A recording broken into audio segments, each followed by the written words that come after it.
ಅಲ್ಲಿ ಟ್ರೈನಿಂಗ್ ಕೊಡುವಂಥ ಸೈನ್ಯಕ್ಕೆ ಸೇರಿಸುವಂಥ ಕೆಲಸವನ್ನು ಮಾಡಿಸೋದು ಸಹಿತ ಇದು ಒಂದು ಏನಪ್ಪ ಅಂತಂದ್ರೆ ಒಂದು ಉದ್ಯೋಗಕ್ಕೆ ಹಚ್ಚುವಂಥ ಕೆಲಸದ ಜೊತೆಗೆ ನಾವು ಯುವಕರು ಸಹಿತ ನಾವು ಉದ್ಯೋಗವನ್ನು ತೋರಿಸ್ಕೊಡೋದು ಒಟ್ಟು ಇದರಲ್ಲಿ ಇವೆಲ್ಲನೂ ಇನ್ನುಳಿದ ಶಾಸಕರು ಸಹ ಅಷ್ಟೇ ಅಲರ್ಟ್ ಆಗುವ ಹೆಚ್ಚಿನ ಸಾಧ್ಯತೆಗಳು ಹೆಚ್ಚಿಗೆ ಆಗಿದ್ದಾವೆ ಅಂತ.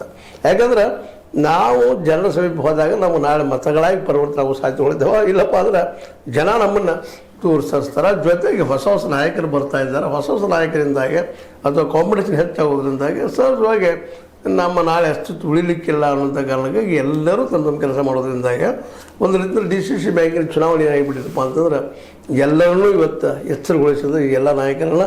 ಜೊತೆಗೆ ಈ ಒಂದು ಇಲೆಕ್ಷನ್ಗಳ ಸಮೀಪ ಬರೋದ್ರಿಂದ ಈಗ ನೋಡಿರಿ, ಈ ಒಂದು ಪಂಚಾಯತ್, ಗ್ರಾಮ ಪಂಚಾಯತಿ, ತಾಲೂಕು ಪಂಚಾಯತಿ, ಜಿಲ್ಲಾ ಪಂಚಾಯತಿ ಇಲೆಕ್ಷನ್ ಸಹಿತ ಬರುವುದರಿಂದಾಗಿ ಆ ಚುನಾವಣೆಗಳಿಗೆ ಈಗ ತಮ್ಮ ಪ್ರಿಪರೇಷನ್ನು ಪ್ಲಸ್ ತಮ್ಮ ಅಸ್ತಿತ್ವವನ್ನು ಉಳಿಸಿಕೊಳ್ಳುವಂಥ ದಿಶೆಯಲ್ಲಿ ಈ ಎಲ್ಲ ಶಾಸಕರು, ಈಗ ಇರುವಂಥ ಶಾಸಕರು ಹೆಚ್ಚು ಕಡಿಮೆ ತಮ್ಮ ಕ್ಷೇತ್ರಗಳ ಒಳಗೆ ವಿರೋಧಿಗಳು ಬೆಳೆಯಬಾರದು, ನಮ್ಮದೇ ಇರಬೇಕು ದಬ್ದಬ ಅಥವಾ ಪ್ರಭಾವ ಅನ್ನುವ ಅಧ್ಯಯನದಲ್ಲಿ ಈ ಎಲ್ಲ ಕೆಲಸ ಮಾಡುತ್ತಿರುವುದು ಒಂದು ರೀತಿ ಎಲ್ಲರಿಗೂ ಖುಷಿ ಕೊಡುವ ವಿಷಯದ ಜೊತೆಗೆ ಇವರೆಲ್ಲರೂ ಒಂದು ಹೊಸದು ಏನಾದರೂ ಹೊಸ ರಾಜಕೀಯವನ್ನು ಅಥವಾ ಹೊಸ ಒಂದು ಸಮಾಜವನ್ನು ಕಟ್ಟುವಲ್ಲಿ ಸಹಕಾರಿ ಆಗ್ತಾವೆ ಅನ್ನೋಂಥ ಮಾತುಗಳು ಮಾತಾಡ್ತಾ ಇದ್ದಾರೆ. ಅದೇನೋ ಆಗಲಿ ಜನ ಮೊದಲಿಂದೆಲ್ಲ ಆಸಕ್ತಿಯಿಂದಲೂ ನೋಡ್ತಾ ಇದ್ದಾರೆ. ಇನ್ನೂ ಮತ್ತು ಪ್ರಶ್ನೆ ಮಾಡ್ತಾ ಇದ್ದಾರೆ, ಇನ್ನಷ್ಟು ನಮ್ಮ ಡೆವಲಪ್ಮೆಂಟ್ ಆಗಬೇಕು, ಏನಾಗಿಲ್ಲ ಅನ್ನುವಂಥ ವಿಚಾರ ಸಹಿತ ಪ್ರತಿಪಾದಿಸುವಂಥ ಜನರು ಇವತ್ತು ದಿನಕ್ಕೆ ಹೆಚ್ಚಾಗ್ತಾ ಇದ್ದಾರೆ.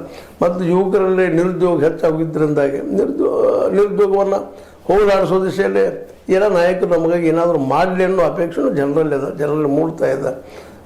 ಇತ್ತೀಚೆಗೆ ನೀವು ನೋಡಿರ್ಬೋದು, ಇಲ್ಲೇ ಹುಬ್ಬಳ್ಳಿಯಲ್ಲಿ ಒಂದಿಷ್ಟು ಜನ ಯುವಕರು